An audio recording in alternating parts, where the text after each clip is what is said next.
Hello and welcome to Pals Pulls, the Comics Pals show where we review comics. The gang's all here for this episode for 3/30/2023. We have Kale, What's up, hot dogs? Marco, and Tyler. Hi. Of course, I'm your host, Sean. We are here today to talk about The Ambassadors #1, a new joint from Mark Millar and Frank Quitely, or Mark Miller, sorry. We've got Is it not Millar? No, It's it is Mark yeah, Millar. Yeah. yeah. Oh, really? Mhm. Yep. Man, I've been hearing it wrong my whole life. Been saying it wrong.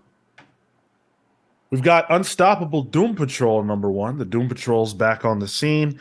Harley Quinn #28 might as well be a #1. It is essentially a new creative team with a new direction. And Action Comics #1053. So we had a bit of a weird situation occur this week where, long story short, we're not actually interviewing Jeff Johns this week. We're interviewing him next week. So on the main show, April 4th, or rather April 8th, Yep. we will have Oh. our interview with Get your date right, man. we will have our interview with Jeff Johns. It was a prank on everybody. That's what it was, us included. Yeah. And so because of that, we won't be interviewing Jeff Johns this Saturday. So come prepared for that next Saturday, April 8th, 1 p.m. Eastern. That means the Junkyard Joe trade contest is also Geiger. being extended. Geiger, okay, extended by a week as well. Yes. So Whatever we're giving away, it's next week. yes. which is good because MegaCon and C2E2 are this weekend. So that means people who are at the cons can now see the live show. Oh, there we go. That's true. But the other thing that happened was that Junkyard Joe #6 didn't actually come out this week.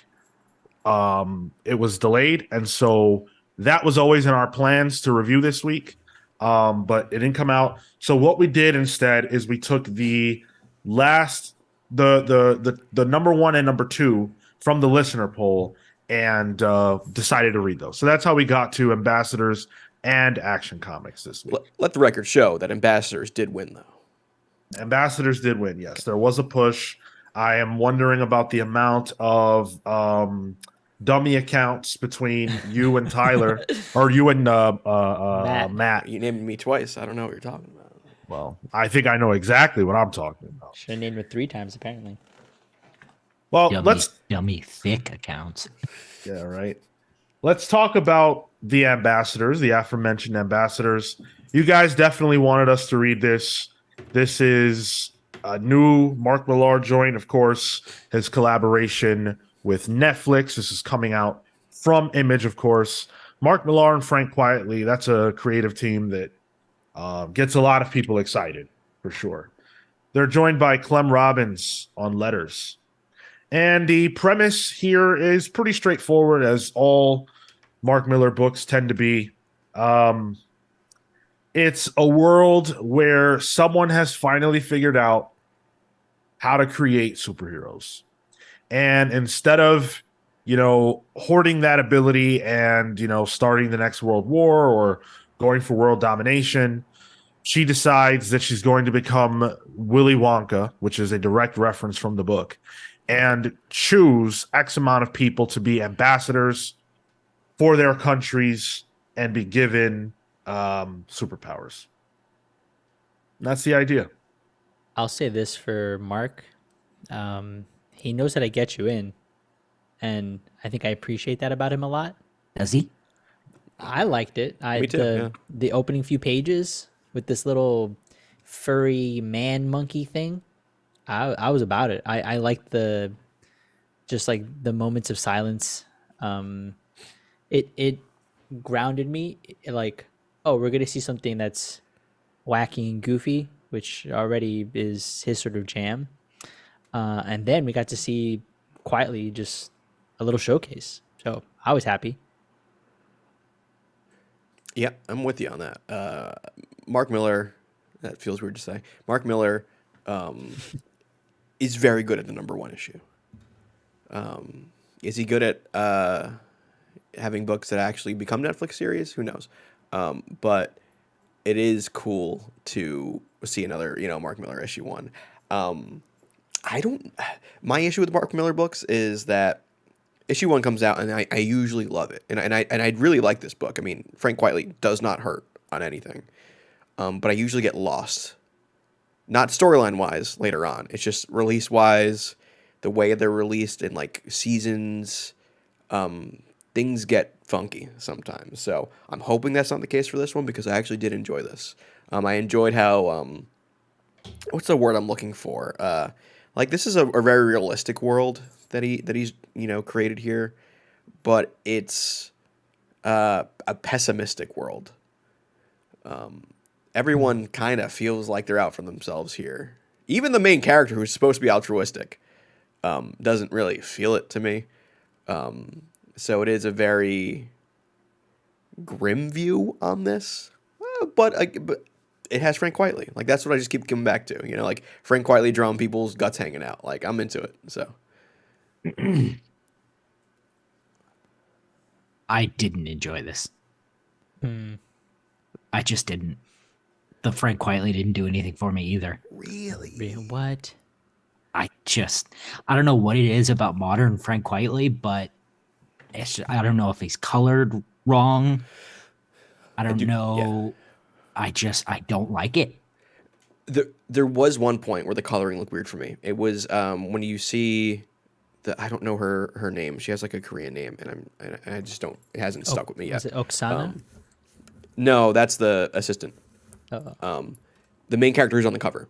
At one point, you see her face pretty up close, and the skin is drawn it's colored very Salvador LaRocca, Greg Land style, where it's that digital coloring that's trying to add form at the same time.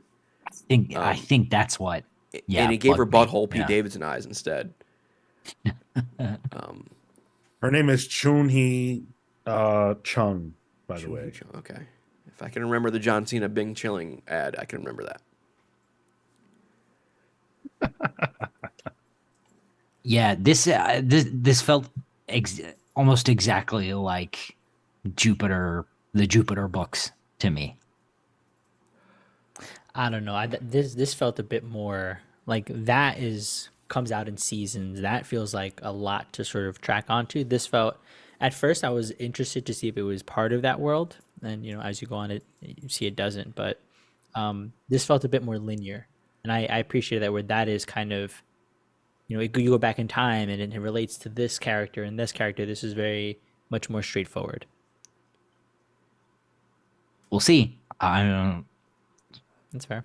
I found a lot to like. I think that again, as was stated, Miller is good at issue 1s generally. He's good at taking whatever his concept is and distilling it into moments spread across the first issue. And it gives you a feel and flavor for, generally speaking, what the book is going to be like. And I think this issue does do that fairly effectively. It's really going to hinge on if you care about this world or not. And obviously, if you like the Quitely art, Kale doesn't. I don't know. I always just assumed that enjoying Quitely art is just a thing, So I it's hard for me to say like, will you enjoy it? Because most people do. But considering that Kale didn't, it's possible. And that's not, like I normally like Quitely. I like Quitely a lot. Yeah, I know you for that. Exactly. Yeah, just this didn't do it. Like somebody on Twitter posted the page where the plane is upside down in the boat, and Frank Quitely's such a master. And I went, fucking, I guess. Damn. Like, So I'm gonna preface this by saying I am a big Frank Quitely fan. I have Frank Quitely and Morrison's Batman and Robin like literally behind me over there. yeah. But I don't get why everyone loves him. Like, He's weird. yes, It's a weird it's style. very non-traditional. And like, I don't know how somebody that non-traditional has so unanimous praise. Does that make sense? Yeah. I think it's non-traditional in away, but it's also technically good. Like Sure. Okay. people, you can appreciate the technical proficiency, and that makes it easier to digest. And Roboters in the YouTube chat mentioned Superman. Like, I guess his iconic work is All Star, which is definitive for that character in the modern day. So, Indeed. very fair. Yeah. My big highlights here, I think, were the Chuhei Sung or Chuhei Chung, sorry.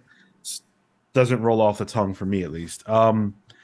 Seeing her little speech that she gives, I really enjoy characters like that who are extremely powerful and kind of reveling in it, and they're kind of having fun with it, but they're also, they're powerful. She reminded me, not because she's Asian, of the mother character from Watchmen, the one who ends up who wants to become like Dr. Manhattan because she feels everybody else sucks. Hong Chau's character. Yeah.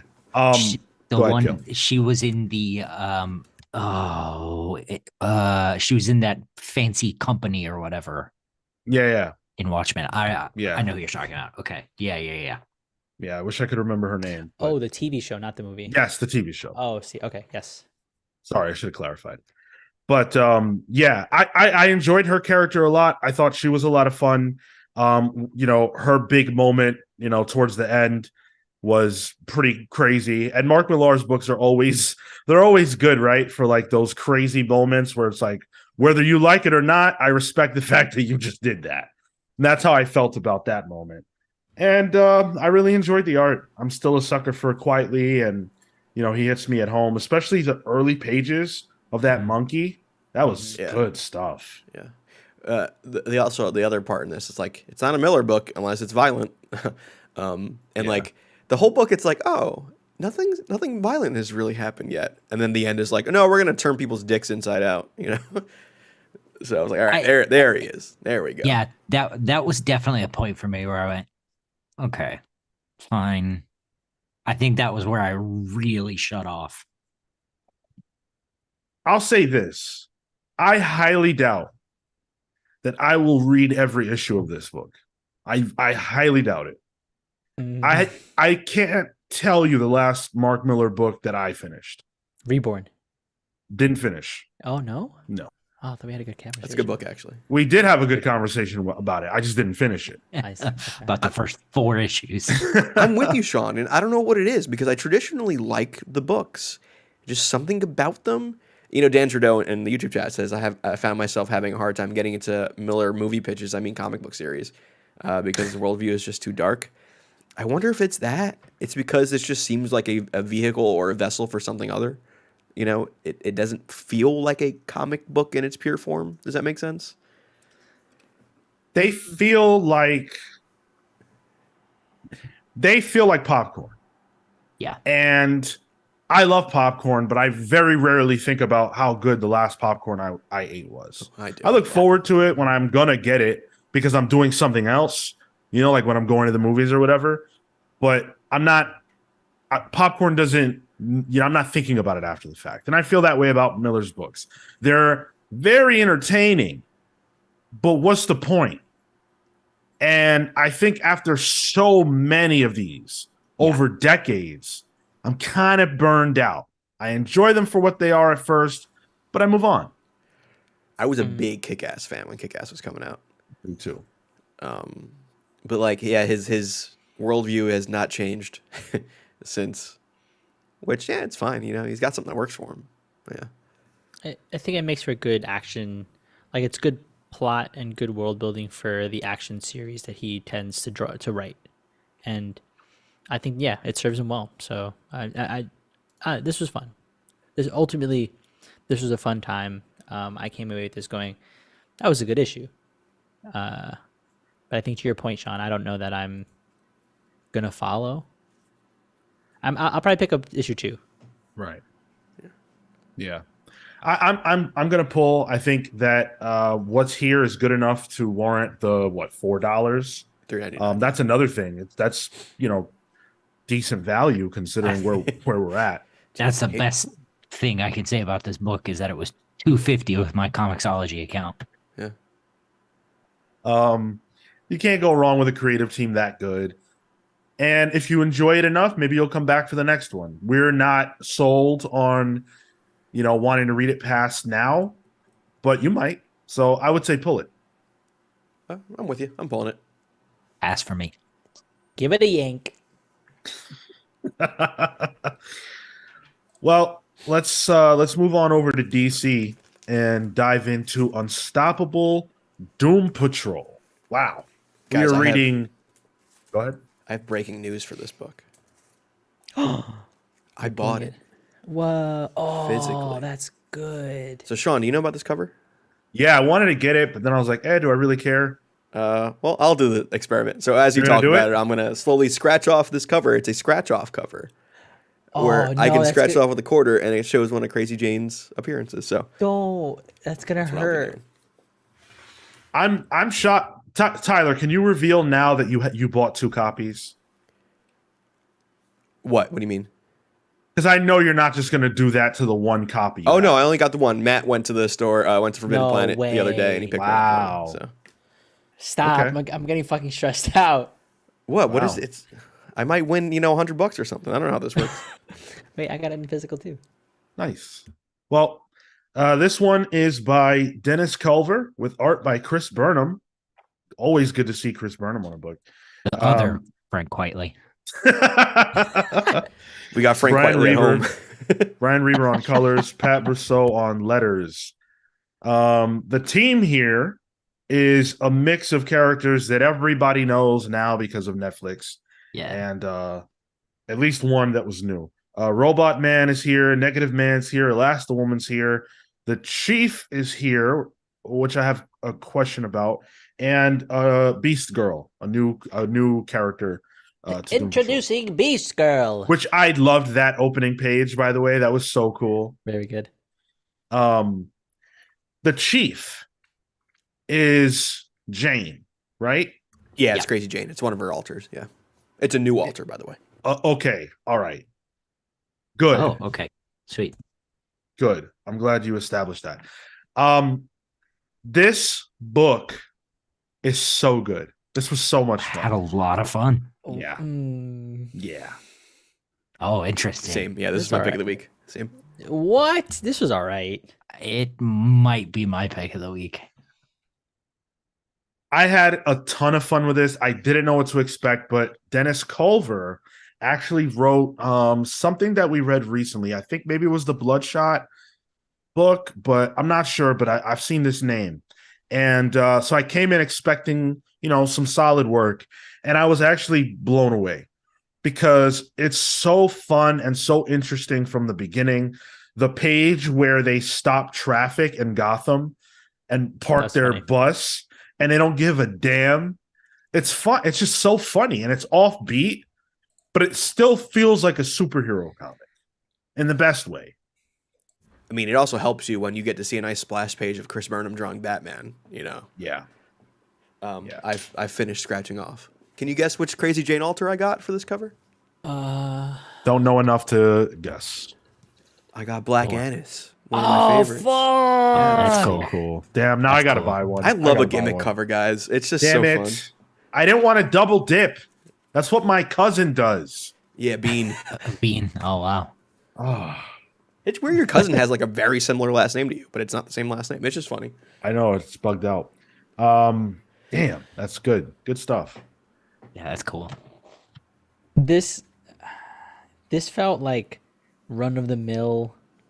This is it didn't feel wacky enough. It didn't feel like as out there as I feel like it could have been with the OG stuff or even the stuff from Young Animal that what's his face was writing. Gerard Way. Yeah, What's his yeah, face? like- How dare you? Like I don't know. I was reading it and I was just kind of all right. Yeah, this was fine. Dude was made of teeth, and that wasn't weird enough for you. Yeah, I not get the that. weirdest thing they've done. Oh, but hold on. So I read all mine yesterday, so I'm not as fresh as I normally am. Sure.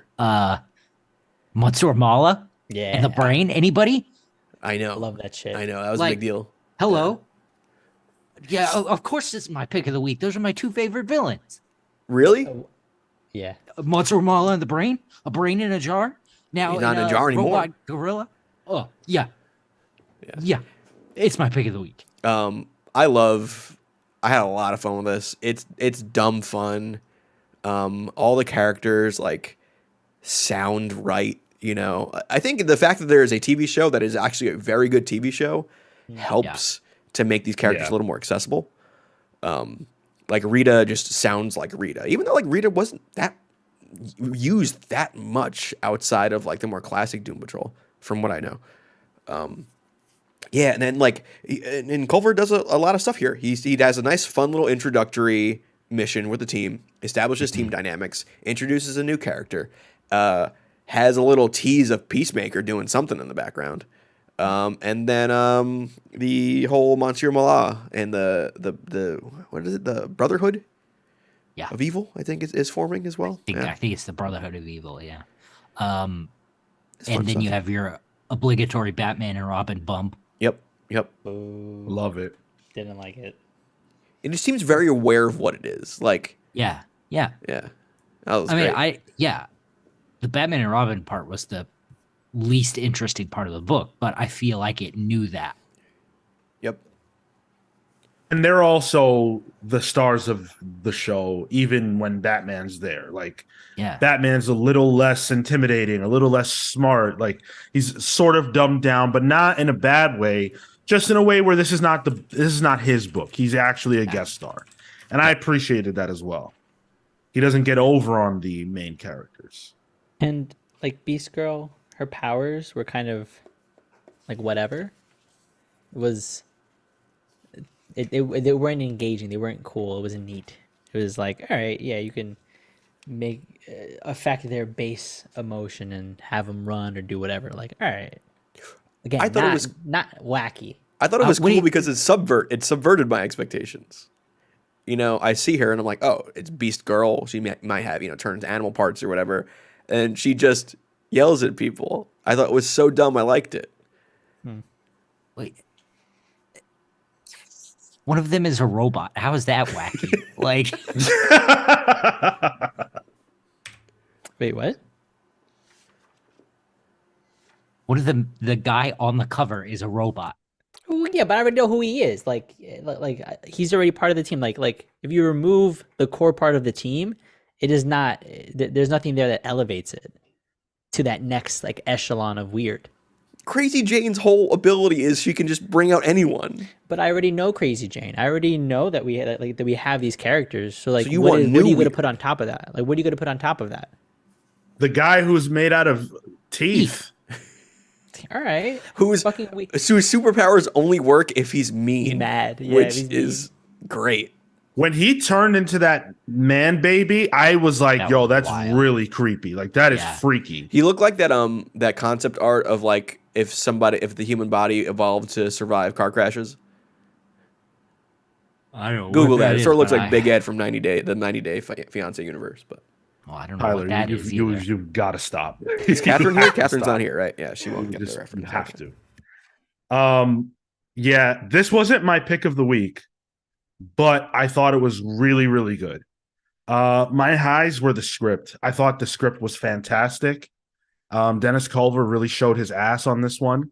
And I think in It's a good thing. in a good way, affectionately. And I think that he has a home in Big Two Comics. I think he proved it with this issue. Because I don't think the Doom Patrol are easy. I think it's tough to make somebody like me who, loves Big Two Comics and doesn't necessarily care for weird shit and really, really enjoy this book. And for somebody like Tyler or Kale, for whom the Doom Patrol are for, to fall in love with this as well. I think that's tough to do. He nailed it. This was fantastic. Yeah. Also, I like the cheeky title for this book too, Unstoppable Doom Patrol. It's giving Doom Patrol an adjective like the X-Men have, because the X-Men were a goofy. knockoff of Doom Patrol. So fun. That's fun. Yeah. Even the cover is very X-Men. Yeah. All right, I'm gonna look at this terrible picture Tyler put in the. I'm more interested in the Mr. Masala stuff. Like, Yeah, that's one of the most prominent gay relationships in DC Comics that just got extra toxic. But Yeah, yeah. They were my low of the book, actually, because I didn't know who the hell they were. oh, oh, really? maybe if Yeah. you saw him in the actual jar instead, you'd recognize him. Yeah, I think so. Probably. I don't know. That's that corner of DC that I just have no context that's the for fun whatsoever. corner, But it's all right. It didn't bring the book down for me, in any major way.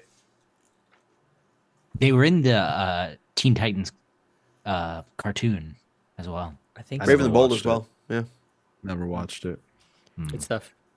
Sean, if you want to get introduced to weird, wacky parts of the DC universe, watch Batman: Brave and the Bold. It is phenomenal. I'm pretty sure that's why I did not watch that show, because it was like he was teaming up with people I didn't care about. Yeah, like the Wanna Beast. Wannabes! That's such a good episode. Yeah. The Gentleman Ghost. Aquaman, the Yeah. Aquaman episode's really good. Great show. This was really good. I say pull. Oh, 100% pull on this one. Pull 2. So you have one that you don't scratch off. Oh yeah, I'm jealous of that scratch off cover. That's cool as shit. Yeah, I'll- I gotta. There's like, I think 7 different alters you can get too. So it's kind of, Oh yeah, yeah, it's a different one. You can get a different one each time. So you can collect Damn. multiple if you want. I'm gonna try to go back tomorrow then. I'm gonna pull for Doom Patrol. It's never a bad thing to have more Doom Patrol. Same Agreed. with Swamp Thing. It's never a bad thing. Gotta put your money where your mouth is. And if I want more of that, gotta buy it. So does that mean you're gonna buy issue 2? Yeah, probably. I went and I picked it up because I didn't get it last week or whenever you guys did the Swamp Thing number 3. 'Cause I had it on the iPad, but I'm like, I'm gonna get the physical What, Green Okay. Hell? of Green Hell. Yeah. That's an extra big one too in physical. Yeah. So it was nice. Well, almost unanimous 2 for 2 so far. We've only had 1 pass. Okay, you passed on Ambassadors, right? Oh, big time. Yeah. Yeah.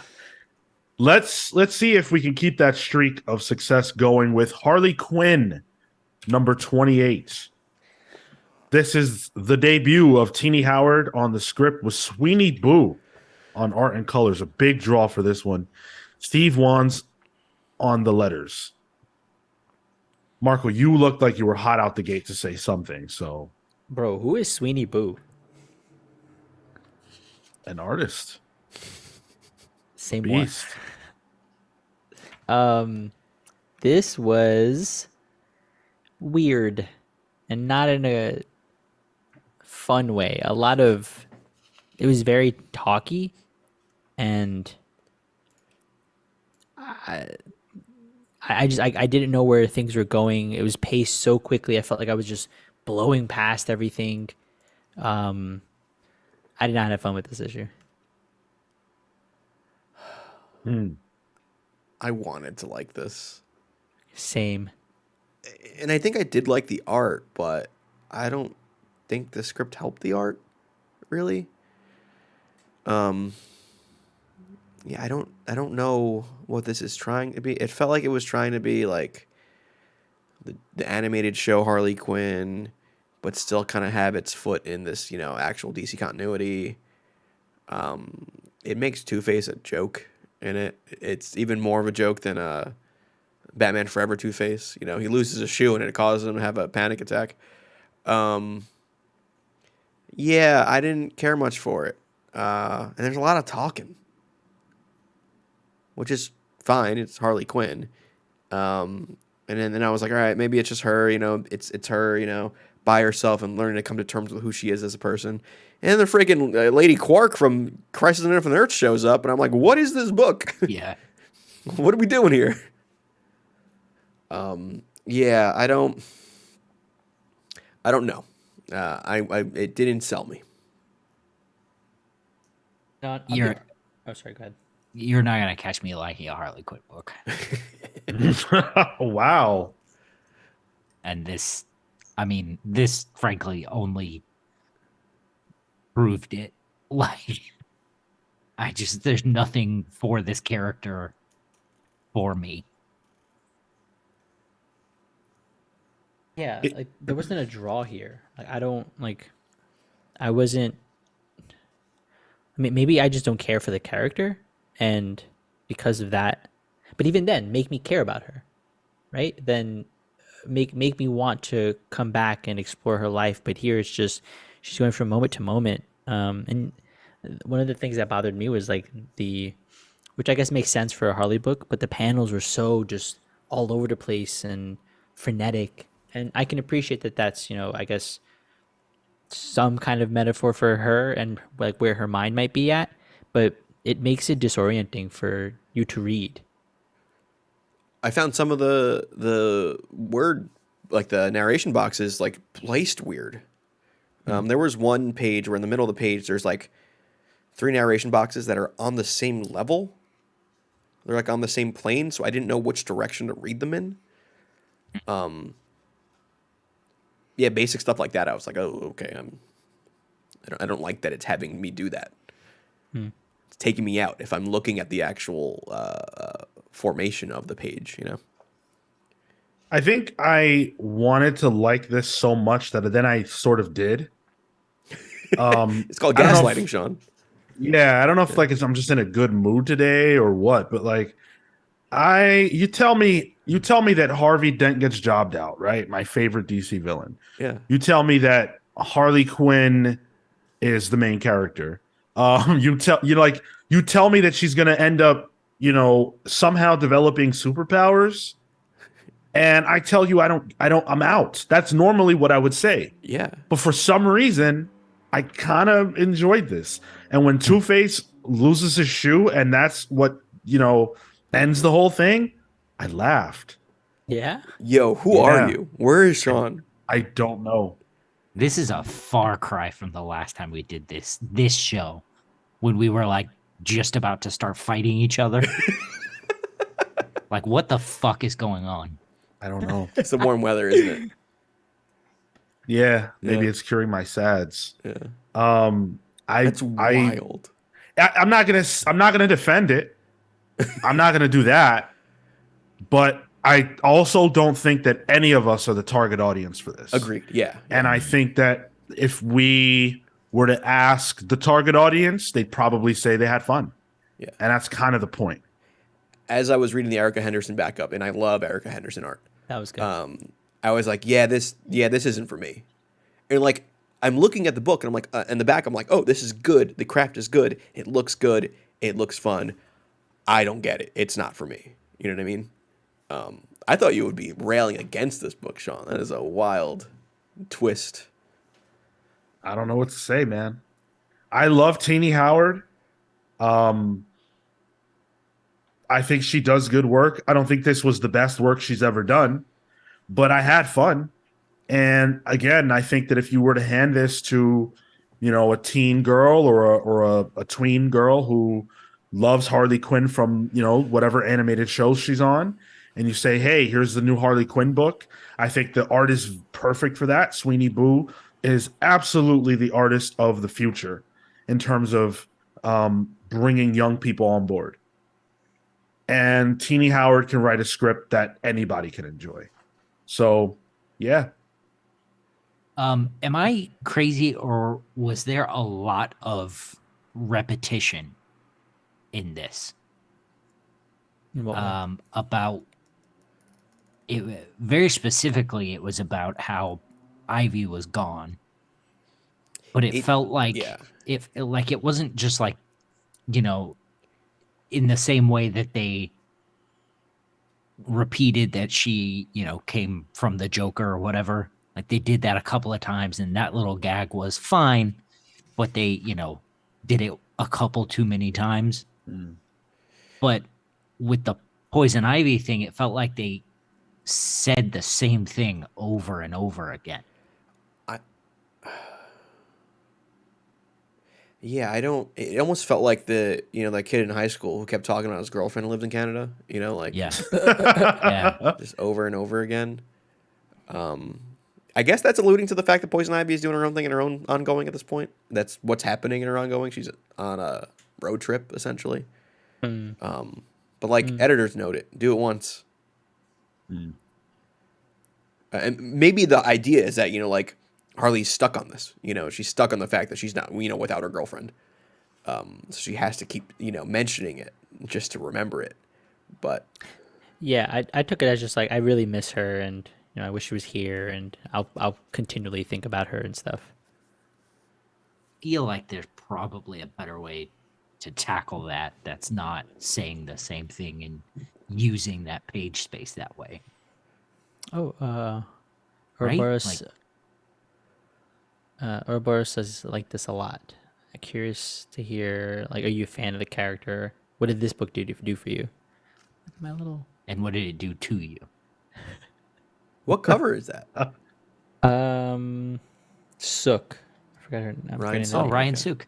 Yeah, yeah. Wow. Little Harley in the Land of Nightmares. Wow, a little Nemo and Slumberland reference on a Harley Quinn book. Look at that. There's a few alts for this How one. how far we've come. Shut up. I will say that a Harley Quinn book does not need to be $5. Just flat out doesn't. The backup is fine, but you know, I would rather pay $1 less than get a nonsense backup. I had enough when the main story was over. Like it was fun and cute, and that's it. I'm good now. The one thing yeah. in this book, before we close out of it, that interests me is the fact that there is a world in the multiverse of DC that is a cartoon Earth that has cartoon physics. I do want to see what's going on there. So you're gonna keep reading? I'll just hear from you, Sean. I'll let you No, you won't. No, you won't. I'm not Get gonna it. buy the next Bean? issue. What up, Bean? No, I don't think he would either. Okay. I'll get it for my little sister, and that's real. And she'll read it. She really likes Harley Quinn. Well, There that's you good. go. Yeah, there's your target. There you go. Oh, sorry, go ahead. Go ahead.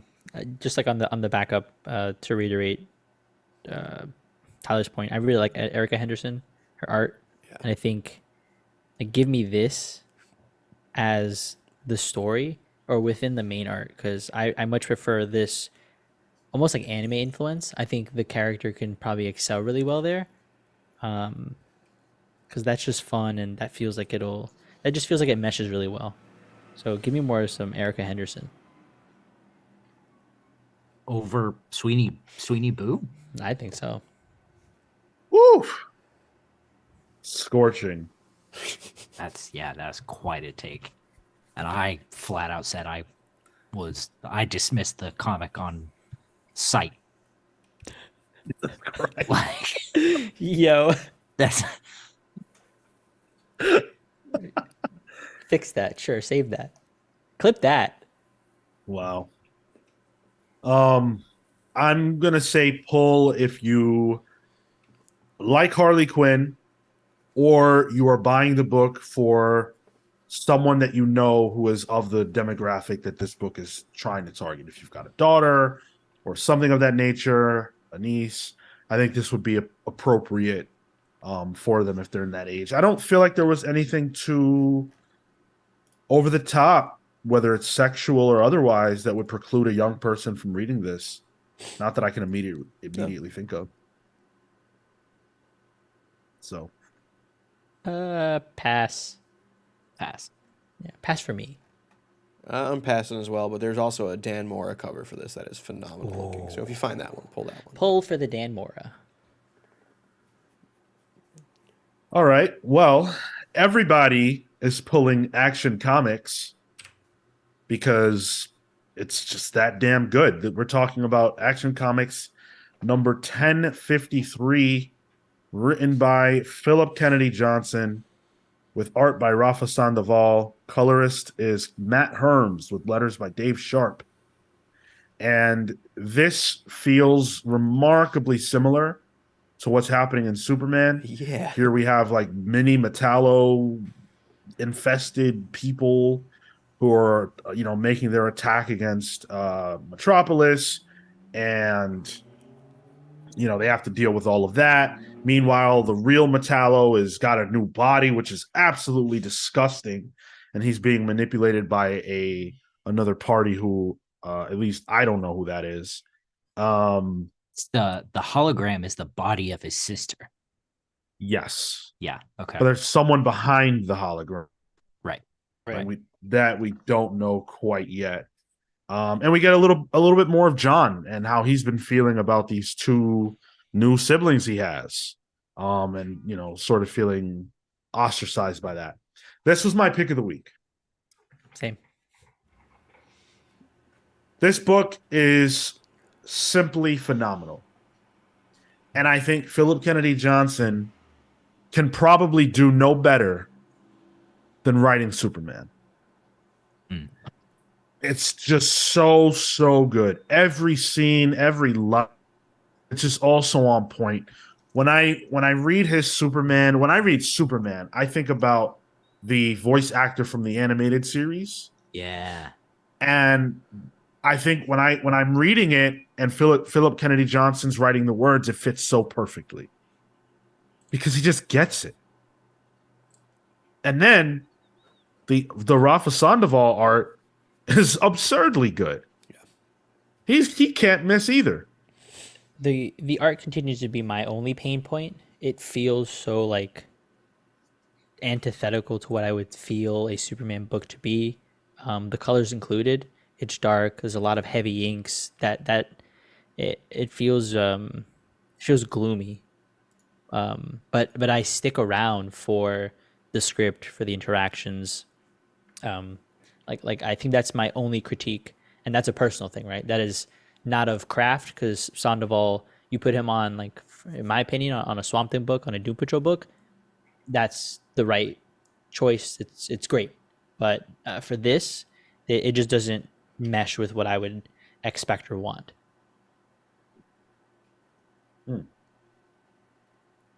I thought. Yeah, go ahead. I thought this issue was fine. I think the pacing was a little weird for me.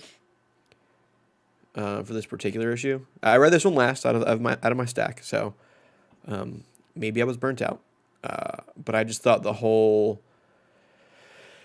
it's a lot of Superman barking orders at the rest of the Superman family, I feel, and I'd rather more focus on him. I think the strong points in this are the mystery with Metallo. I think that's interesting, and the dynamic between John and the two new kids, and him having real conflicted emotions about that. And I like how complex his emotions are, and I like how aware of his emotions, and that they are complex. He is and open about. I really enjoyed that. I thought the beginning with the Steel narration was very like, all right, we're setting up Steelworks. I get it. That was clunky. Yeah. Yeah, I felt very clunky. But the art's really good, and I think the end, the last splash page, or the last one pager, and the cliffhanger, I was like, okay, all right, you picked me back up, but it was a slow burn for me, this one. I've been finding John very childish. Has he been like his body aged and his mind hasn't, or something? No, but he was tortured the entire time, so I find him very infantile, and it really bugs me. A little whiny. I think that's deliberate. Yeah. Because he lost his childhood. Yeah. And he's seeing these two kids from Warworld get what he wants. And I think in a way he's trying to reclaim that. That's why he asked his dad to play the game, because he wants to, spend some quality time with his dad the way he would have. And I think this arc for John better explains to me and justifies the backup, the flashback backup that shows him as a kid. Mm-hmm. I think there's a connection there.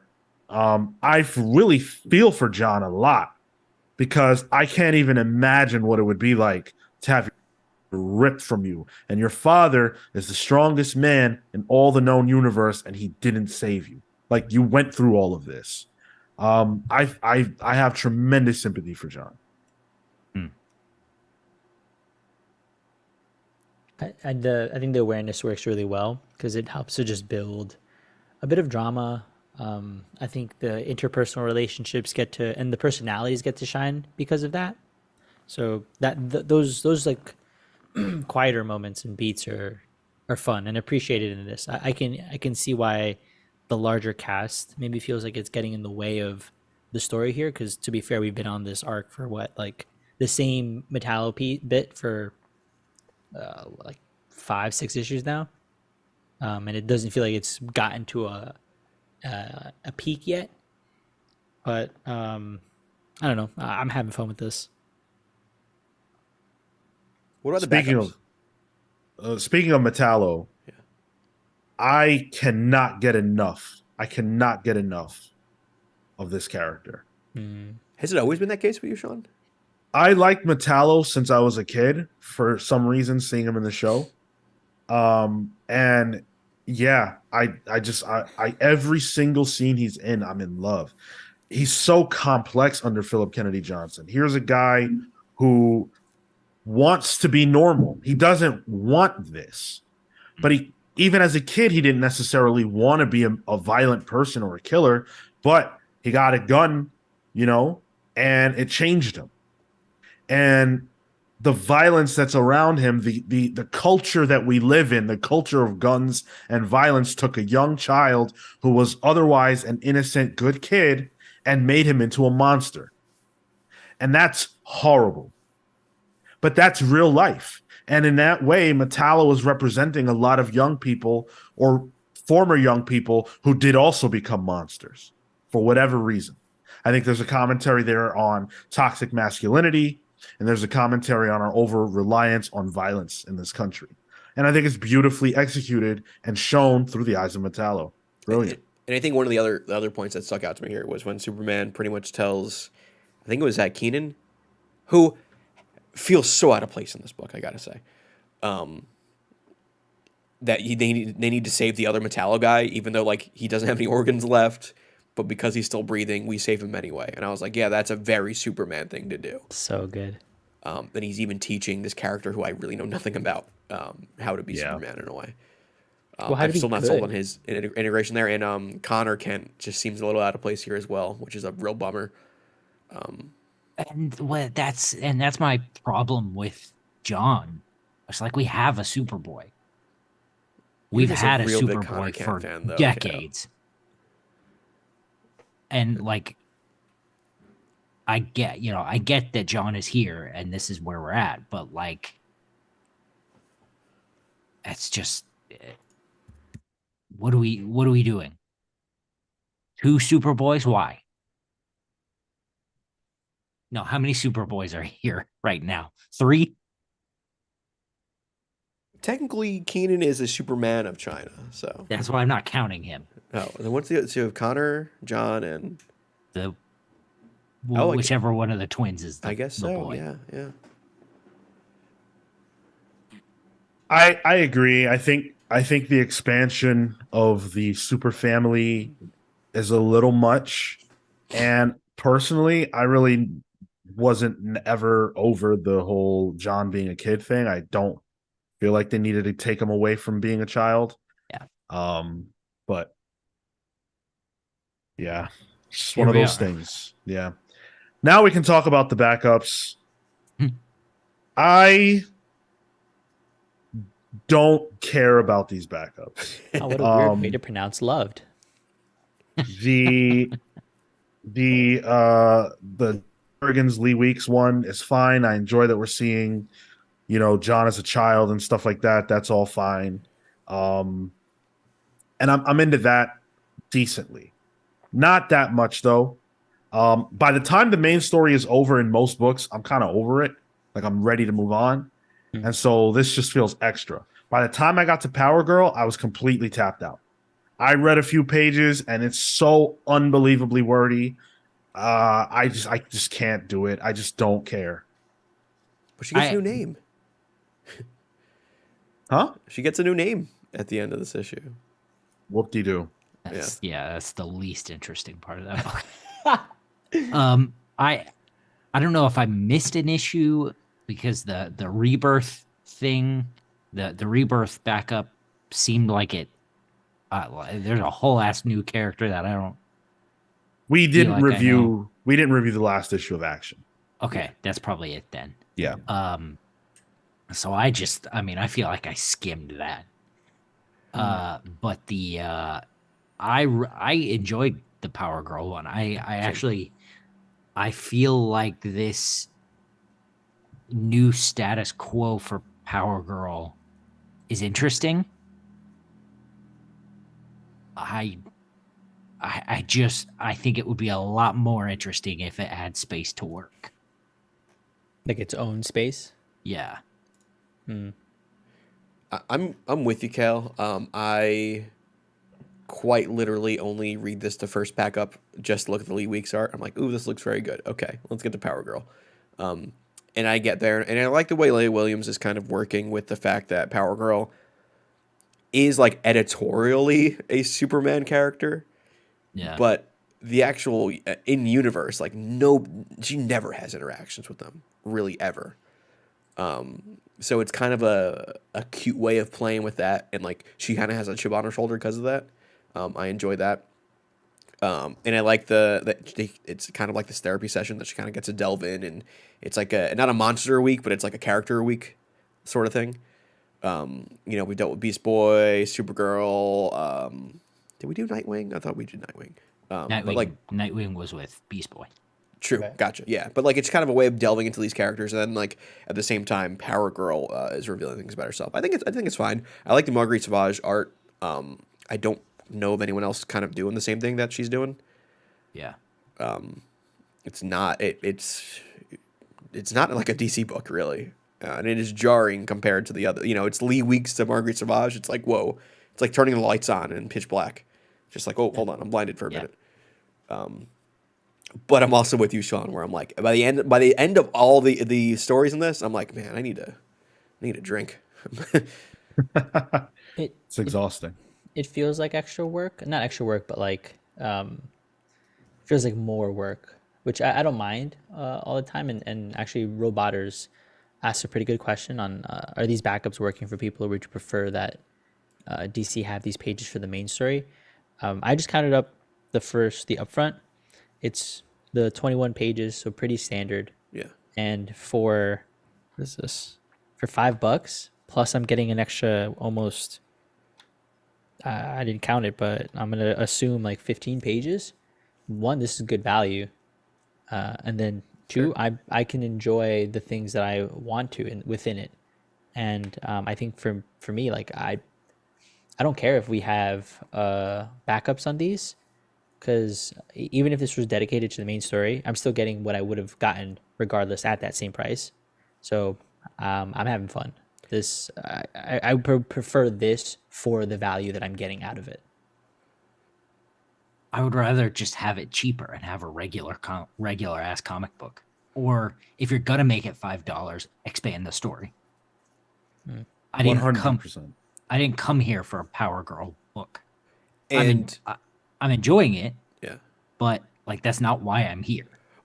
Dan makes a good point in Switch chat. Like, they're without a backup, characters like Power Girl wouldn't get stories focused on them. And Leigh Williams, I think, announced that the Power Girl backup is being collected in its own book, like as a trade. So like, I get the point, but also traditionally, I can't remember a backup that's like, oh, that's selling me for the book.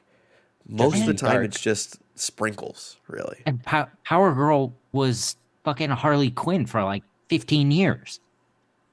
Wait, What do you mean? With you don't mean that as a verb, do you? I don't think so.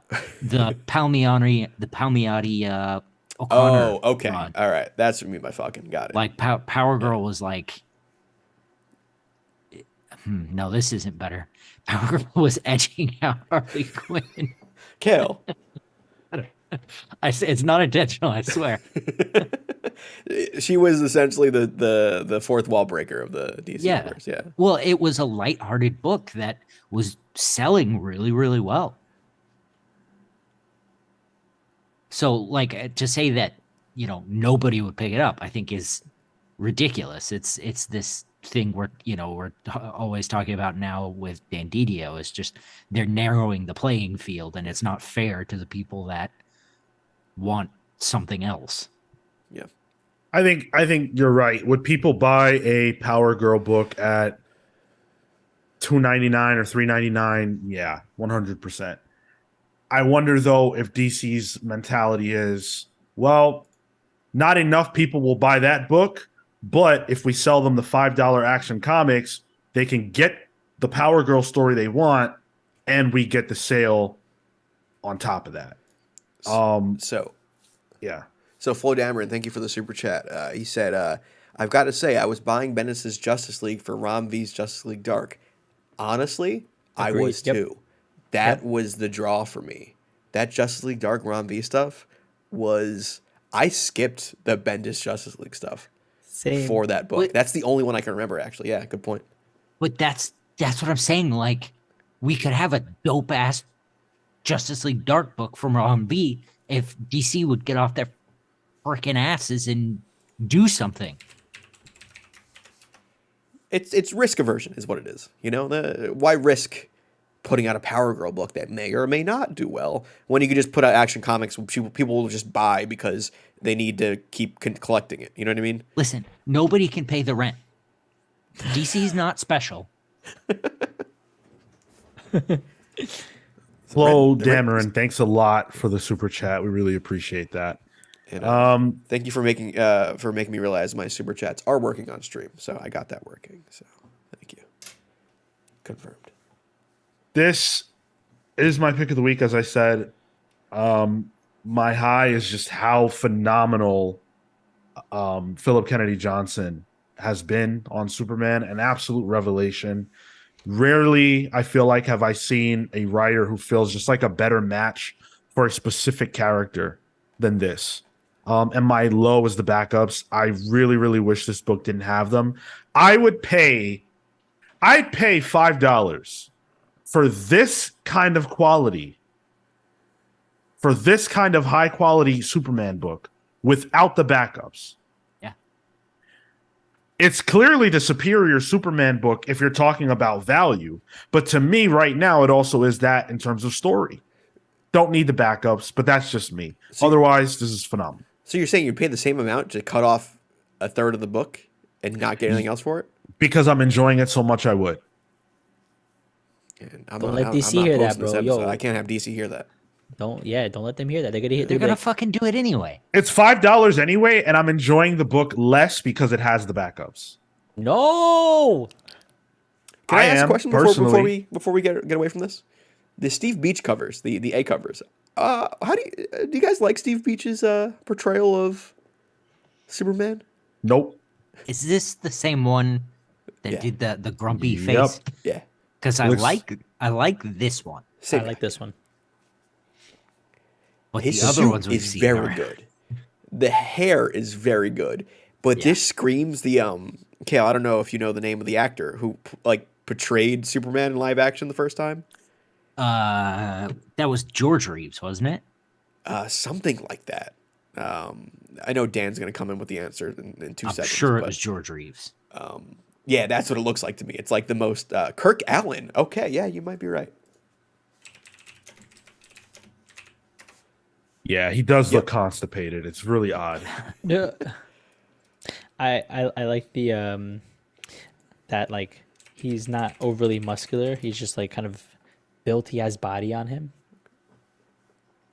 Yeah, he looks like the original idea of Superman. Yep. Mm-hmm. Yep. Yeah. In a sense. So Kale, you're right. What I was thinking was George Reeves, but Kirk Allen is the first one. Yeah. Okay. Yeah. All right, pull or pass. Pull. Hard pull. Pull. Yep. Pull. Awesome. Wow. So that's pretty good. The listeners' top 1 and 2 picks on the listener poll, both near unanimous pulls. The only no pull being, Kale did not pull ambassadors. So that's the only non-pull on the listener picks this week. So pretty good stuff. I didn't pull Harley. That I wasn't a also listener pull pick. Oh, gotcha. Pretty good stuff. So good job, listeners. We will have a more traditional listener pick poll outcome this upcoming week. And if you want to partake in that, you can head on over to Twitter tomorrow, Friday. That's the new thing we're doing. And the listener poll will be up, and you can vote up until Wednesday as you normally have. So you're basically just getting an extra day to get your vote in. As long as this is possible, who knows what's going to happen with Elon Musk changing the rules of Twitter. It's possible that non-verified individuals will not be able to vote in polls. But until then, this is how we're doing it. Yeah, I don't want our polls to be by a whole bunch of dorks. If you have enjoyed this show, make sure to leave us a like, subscribe to the channel, follow us if you're watching on Twitch. Check us out on patreon.com/thecomicspals, where for as little as $3 a month, you can support your boys and get access to our exclusive content over there, including the ability to vote in the book club poll. You get access to our newsletter. You get access to our exclusive show, Palling Around, and you get a nickname and a shout out on the main show, so you can look forward to that this Saturday. Check that Patreon page out. Watch this live every single Thursday at 6 p.m. Eastern, the main show at 10:15 a.m. Eastern every single Saturday. And for everything else, at the Comics Pals. Are we doing Pals polls, Sean? Sorry? Yeah, of course. I just wanted to... Okay, I thought you were wrapping up. I'm like, oh, no, my bad. Where it is like, oh, okay, different format. No. So before we cut out, the last segment, of course, is Pals Polls, where we want to let you guys know what books we are looking forward to next week. Sean, talk to me about Immortal X-Men #3. Okay. So I've fully turned on this. I enjoy Immortal X-Men. It shocked the shit out of me. I don't know what to say about it. I'm loving it now. I've turned my brain off to some extent after I realized what I needed to know to accept this series and sort of stopped thinking of what I don't like. Now I'm into it. We'll see how it wraps up. This and Storm and the Brotherhood have been the best ones. I really, really hope, though I don't have high hopes, nor do I have faith that they will stick the landing. We will be here to talk about it next week. And Have you been rereading or No, I haven't been just thinking rereading about it? Wow. Well, throughout our conversations, I've gotten higher and higher on it. Yeah. What's that like? I believe this was a Kale and Marco pick. Hairball #1 by Matt Kent, Tyler Jenkins, and Hillary Jenkins. Yeah. Let's go, boy. It's a This friend of the is- show, Dark Horse book. This is a Matt Kent book by way of Junji Ito and apparently Miyazaki. Yep. And it's a horror book about an evil cat. All right. Can't do Cool. it. Can't do it. Love it. Yeah. So I guess the premise is that a girl, a bunch of bad shit starts happening to this girl, and she kind of figures out that it's the cat. A And the- black cat, mind you, fucking racist.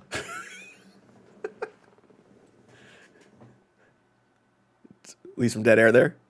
No, you're just gonna leave that there, Kale? All right, fine. Sean's and, eyes went, I guess it's a demon or something. I don't know. And then, I picked Savage Dragon #265. I got 2 words for you for this book. Dick punch. The cover has Savage Dragon getting punched in the dick while wearing a Christmas sweater. Perfect. Good stuff. Random. And then I also want to check out Planet of the Apes #1. This is by David F. Walker, and I don't know the name of the artist. I will look that up though. Talk about it. I'll look it up. Well, I mean, it's just Planet of the Apes. This is monkeys. Oh, sorry, they're not. They're primates. It's not a monkey. They're separate. Although there are monkeys in it too that have sentient powers. I don't know where this is. I don't know if this is like classic universe Planet of the Apes. I don't know if this is the more recent Planet of the Apes. I don't know. It's cool seeing, cool sci-fi stuff. So the Dave original Planet of the Apes Wachter. movie is one of my favorites of all time. So Ooh, Dave Walker? Dave Wachter. It's David F. Walker and Dave Wachter on art. interesting. All right. And then Marco, You threw out a book there called Allison by Lizzie Stewart that I have no idea what this is. Yeah, this is it's one of those like, I think biographical, or it's supposed to be it's fiction, but it's like meant to be in that sort of style. It's a Fantagraphics book. I there's really your like the answer. publisher, so like I want to pick it up. They usually have really good, solid stories. The art's always very, if it's not experimental, they're really just really different. And I like when writers and artists, and this is Lizzie Stewart doing both, come on to really just push the medium in some way. Yeah, I mean, interesting pick. And Cool. I couldn't even find it on like the comic book sites. I had to. So, Amazon was the only way to get a good image of it. But yeah, those are our books. Awesome. And that's Pals Pools. Thank you guys so much for listening. Do come join us Saturday, April 8th, when we interview Jeff Johns. We will be speaking to him at 1 p.m. Eastern. So whatever that means for you all, make sure to come hang out with us on that day. If you have questions for Jeff, you can send them to us any way that you can get us. Question or comment. If you are a subscriber on YouTube and a follower on Twitch, we will enter you into a drawing to determine the winner of a Geiger trade. We will send it right to your doorstep, or the equivalent, whatever that means for your life. As long as you verify that you're the winner. Yeah, Mark, you're gonna hand deliver all these, right? Or the winner? Yeah. So you'll see me in full costume, as me. So You gotta wear your own costume. Got it. Otherwise, we're going to have a great show this Saturday. We've got a lot of fun stuff, some not so fun stuff to talk about, including Marvel's worst week ever. Oh, there's the thumbnail. Thanks, Sean. So we will see you all then. Until then, we're the Comics Pal signing off.